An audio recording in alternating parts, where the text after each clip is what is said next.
All right, guys, bang, bang. I'm here with Haider. I thought a great place to start would be there has been tons and tons of uncertainty, chaos, and lots of volatility in markets recently. You all have been somewhat unique in that you're one of the largest crypto exchanges in the world, but seem to have sidestepped a lot of maybe the uncertainty and chaos. Talk a little bit as to your view on what's happening, and then also how you all are thinking about navigating a bear market like we're seeing. Thanks, Pomp. Thanks for having me. First off, I think the philosophy of our company is one where we don't really lean into using money to make more money. Our monetization strategy really lies in our ability to innovate on the technology side. So we position ourselves as a tech company, as a technology company. And as a result of that, our appetite to go lend and build a lending business or do a lot of staking or participate in DeFi protocols, that's not really our business model. So I think that's one of the ways we've been able to survive some of these last few sort of things that have happened in the crypto market.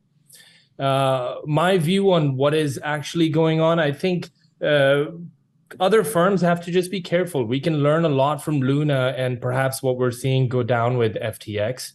You have to make up your mind. Are you a technology company or do you want to build a crypto hedge fund? And I think those are two different business models and they come with their own unique risks. And certainly the market is showing us exactly that. Got it. And so when you start to kind of evaluate the volatility, being a technology company, does that just mean like, hey, we're infrastructure and sure, we see the volatility happening, but we don't actually have any directional exposure to various assets? Or how does that exactly work? And like, what is the difference specifically in bear markets when you're a technology provider versus maybe somebody who has kind of more of a finance orientation? We are not trading with our treasury or customer funds. That's principle number one. We don't do that. And so in a bear market or bull market, people tend to trade a lot. When there's market volatility, it's actually a great time for us, on our venue because we are generating fees. Our business model is very simple. We take a transaction fees when people trade on our platform. And that's really it. So I think for us, volatility impacts us less. Of course, in a bear market, you see less trading behavior. Sometimes I think in some bear markets, you might see if the market is moving, traders will still come in and trade quite frequently. But generally speaking, I think the pullback that we tend to see is when the market is really sort of flat and there is less desire for traders, institutions to come in and trade on a regular basis. Got it. And so when you look forward, let's call 5 years or so in this industry, we know in hindsight, we have the benefit of understanding how past bear markets, past companies imploding, past just assets falling from the sky in terms of price points, how that all played out. The industry is still here. Many people would argue that it is more resilient, that it is larger than it was at those moments. How do you see the next 5 years playing out? Is it going to be the same story where the industry will remain resilient? Is there long-term damage happening right now? What are you thinking? I think there's always been long-term damage that we've been accruing over as we develop this industry. This particular time, maybe the visibility is even greater because the adoption has increased. So I think the next 5 years are going to be interesting because some of the experimentation we saw during COVID, we saw the rise of DeFi, we saw a very quick rise of NFTs. Those markets have somewhat neutralized a bit. And what we might see is the emergence of real utility, real companies come out during this bear market. So my hope is people, developers, creators, entrepreneurs, operators, we are all heads down, really thinking about how we build the next generation of the best world-class products. And I think inevitably the issues that we're seeing in the market, I doubt those go away at any time. If you look at the traditional financial system, we're still seeing some of these types of occurrences happen. So I don't think these go away. I think these are just hard lessons we have to take, be resilient, and continue to keep our head down and build and be conservative. Do risk management. I think risk management is not just important for a trader or an investor or individuals like us. I think it's even more important for a firm, a startup, or especially a venture-backed startup. I think being conservative, especially during the bull markets, certainly has rewarded us. So as you evaluate growing the business, acquiring new users. You and I have worked together for quite a while, and I've heard how you think about this, how you talk about it. I think people would be fascinated to hear a lot of the big partnerships, the big sports sponsorships, things like that people were doing all throughout 2021 the bull market. For the most part, you all were kind of slow to do. I think maybe cautious might be a word that I would use to describe based on some of the conversations we had then.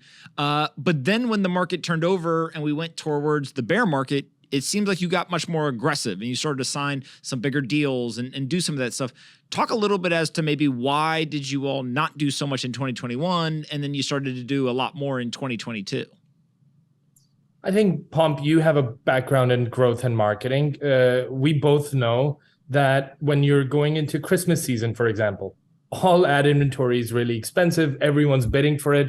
And even if you're able to purchase it and afford it, the question that we always ask is, hey, are you even going to be able to penetrate through the noise? There's just so much competing messages going out at the same time. For us, we think very similarly. During the COVID timeframe, the used car market ramped up quite a bit. Secondary market for watches ramped up quite a bit. Real estate ramped up quite a bit. Was that the right time to purchase? Maybe real estate because you had really low interest rates. But for the rest of the things, I think it was smarter to just hold back. And maybe now is the right time to enter. If you were looking to buy a used car, now is the right market to purchase it. And if you were looking to buy an expensive watch, maybe now is the time to do it. And I think that's how we think about our marketing is why compete during a season, during a year where these new emerging companies are coming up and spending, incredible dollars to pay for properties, naming rights, marketing placement, so on and so forth. We felt it was important for the noise and the dust to settle. And when, frankly, everyone was out of their dry powder, we should go out then because then you're not really competing. That's principle number one. Principle number two is it kind of felt not right for us to go aggressively market during a bull run when the price was increasing so quickly. We felt that the market was really going through FOMO, the effects of FOMO, and we didn't want to really monetize that behavior. We felt that's probably not the right user base we want to acquire anyway, because they're going to come in, they're going to place one or two orders, and they'll see the price rise up a little bit, and then when the market settles, they're likely to go dormant. So these are the two reasons we held back. It felt very uncomfortable. It's certainly not a good feeling when you wake up all of 2021 and you see, front page news about, a crypto company in our category buying naming rights or big sponsorship deals. We certainly were not comfortable about that. But come January, we rebranded. We felt we were in a much better place. The noise had settled down. And the thing that I found the most fascinating is when everyone's going out trying to buy something, of course, the price of that commodity or those goods or services starts to rise. And we certainly saw that with a lot of these sponsorship deals. Now, going into 2022, there was competition on the table with the McLaren deal, with the Manchester City and Tribeca deal, crypto competition. But that price, competition wasn't as aggressive as it were in 2021. And it was more about most of the brands and properties were looking and seeking good character in crypto companies, and they were really emphasizing on due diligence. And that's, between the relationships and due diligence, we were able to win the deals, even at times when there was more money on the table. And I'm not shy about disclosing some of the things that have happened in the past. So I'll tell you that with McLaren Formula One deal, we actually had Binance on the table. And what I heard from people involved in the deal was that Binance had aggressively put a higher bid than us. But the reality is we were able to win McLaren Formula One team over our character. We didn't go out there and say, hey, we're going to write you the biggest check. We spoke about our character and what we wanted to do with the team. And I think ultimately that's been our winning strategy and why we continue to invest this year. And as you think about acquiring those users, where are the users that you're trying to acquire coming from? Geography, demographic, like what types of users? And does that, in your mind, differ from maybe what other exchanges or companies are trying to do? This is my second crypto company. I see a lot of parallels in users where they're coming from. It's fascinating. So I'll tell you, our market share historically has always been predominantly in Asia. This year, as you know, we were discussing, we started investing a lot in global markets. So now most of our user base from non-Asia markets is coming from UK, Australia, Turkey, Pakistan, strangely enough, and India. And I think those are some of the top markets, of course, Vietnam and a few others. But really the good thing that we're seeing is there's healthy trading behavior and new users coming from Australia and UK, primarily trading spot. And as you see those users coming in, what are they doing on the platform? Are they just going and buying spot? Are they day trading? Are they using some of the other features? Like, how do you think about, okay, this is where we're finding the users. What exactly are they doing once you guys have them come onto the platform? There are a couple of types of users. Now, the casual user would come in. Maybe there is, a strong community in Australia related to a new project that's incubated there. And say if we decide to list them, we'll see an uptick of users come from Australia who are really coming in to buy that particular asset that we listed. So that's one category of users. The other category that we actually like, and what our primary platform is designed for, is a sophisticated, advanced, educated, disciplined trader. Somebody who's traded equities or crypto, but this is their full-time job. They do this for a living, and they come in and they, use TradingView or 3 or some of the other tooling that we have, and they use our advanced tools. They're not just using spot. They're using derivatives. They're, trying a bunch of different things. So those are the two main categories of influx of users we see. Now, of course, we also see what we call the crypto curious. But we tend to not take crypto curious as seriously. And what I mean by that is our life cycle really stresses on the product around trading. So even though the crypto novices and curious are coming in, we have less of a sort of upsell to them in trading tools, because what we don't want them to do is become reckless and come in and go in an environment that they're not ready for. So, for example, if you're a crypto curious person and you come in, one of the first life cycle emails we send you is we show you that there is a demo trading feature on our exchange. The idea that you don't have to use real money to see how good or how you operate in real markets. So this allows them to come in, use some of our different order types, and go into the market, do some charting, and see how they do. The second feature we really encourage them on is bot trading. So we now have a bot trading marketplace, and that makes it really easy, even for a trader like myself. I sometimes will just activate a bot and not have to be in front of my screen all day watching the markets and what I do. So those are the somewhat 3 different segments of users that we see on our platform. Of course, we have a Web3 product that we recently launched. It's, I think, been about 9 to 10 months. And we are building the user base there. That includes the self-hosted wallet. It includes the NFT marketplace and the DEX aggregator and what have you. But our primary services, if you go on okx.com, we launched a new homepage last week. You'll notice that it is really geared to advanced traders. So I know that I have a Mercedes hat on, so just ignore that for a second. But you all have been doing a lot around F1. Talk a little bit in terms of what you all have done there. I know that there was this F1 livery, I think it is, right? That you guys created. Like, just talk a little bit about kind of why F1. What have you guys been doing there, and what has really stood out in terms of that work?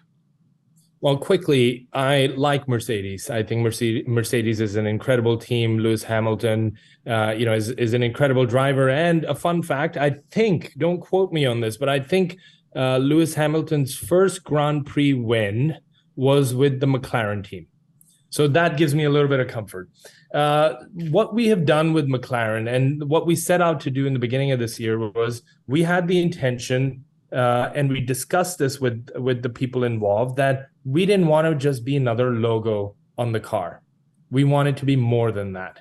And we started having discussions. And one of the ideas we felt really passionate about was we said, hey, what would it be like if we actually co-designed a livery with you?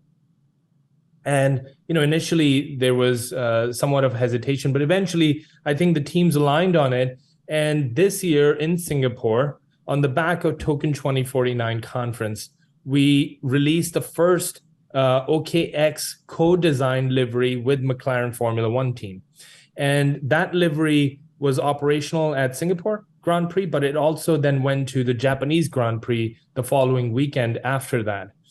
The livery itself was so well received, and the signals for us were, when we posted on our social media or McLaren social media, we noticed that the comments were just incredibly positive.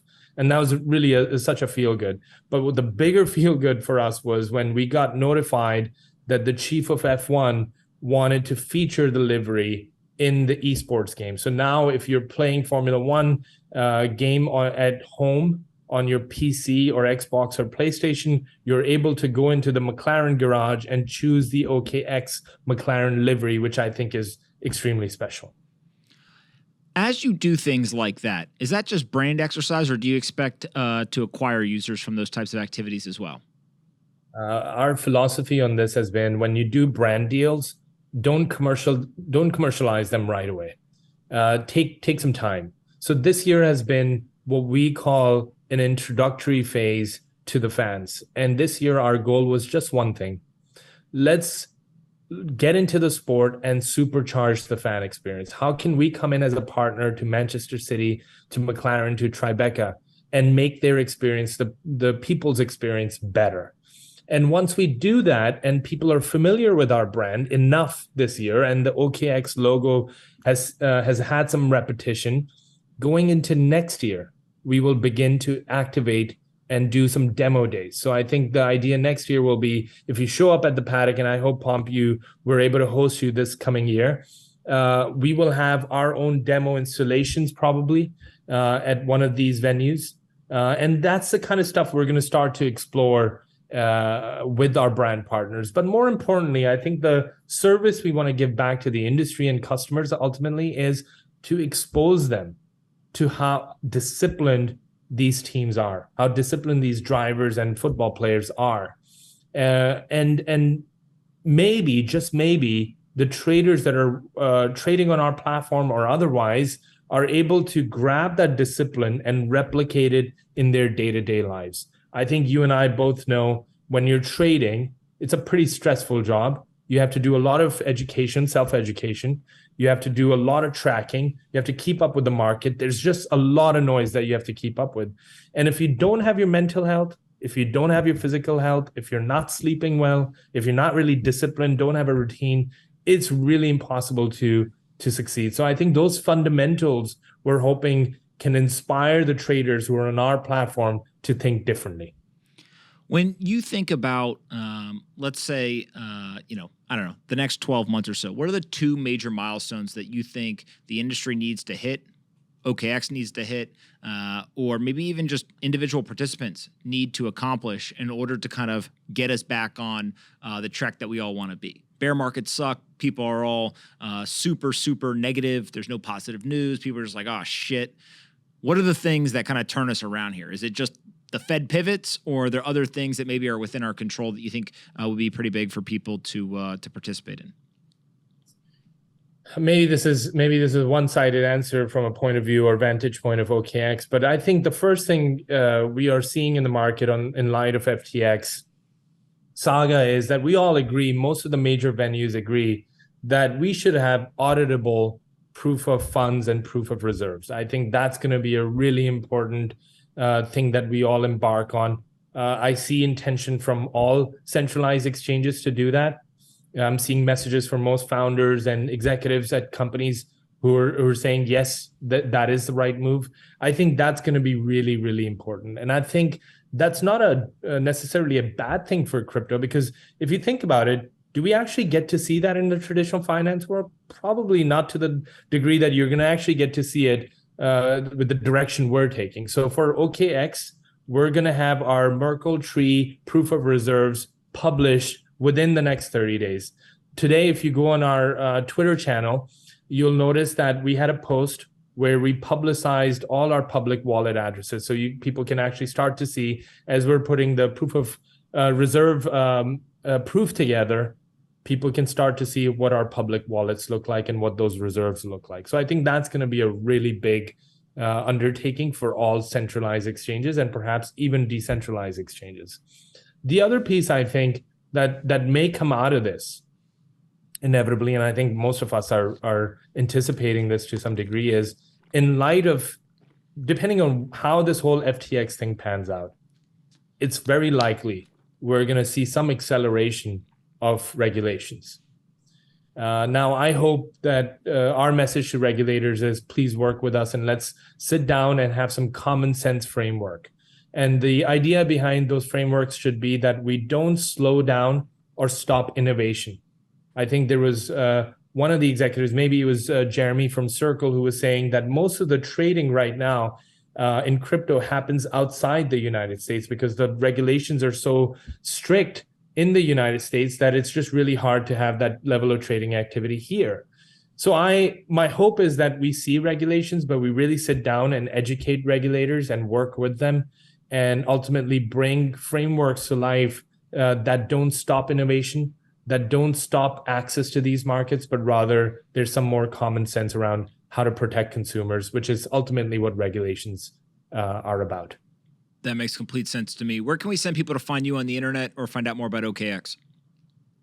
So OKX is simply okx.com. It's also available in both app stores, Google and Apple. And if you're in the United States, if you go to okx.com, you'll notice that the CeFi exchange is not available. But the Web3 self-hosted wallet and the services that are attached to it are absolutely available to US customers. So that's how you find OKX. And for myself, it's very simple. Haider, Haider SF on Twitter. Awesome. I always enjoyed talking to you. It's fascinating to see how much you all have leaned in during a bear market. And I think you have kind of a counterintuitive way to think about it. So I appreciate you joining us and explaining that. And we'll definitely do it again in the future. Thank you.